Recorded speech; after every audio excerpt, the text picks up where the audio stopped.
1. Go to portfolio.metamask.io/bridge. 2. Connect your wallet.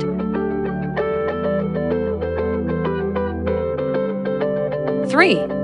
Enter the network's token and amount that you wish to bridge. 4. Please note that not every token can bridge to other network. 5. Before you make the transaction, you can choose the bridge provider by best price or fastest. 6. Click on Approve Token. 7. Click on Submit Transaction. 8. The bridging process will take a few minutes to be completed. Please be patient. 9. Successfully bridge using Metamask.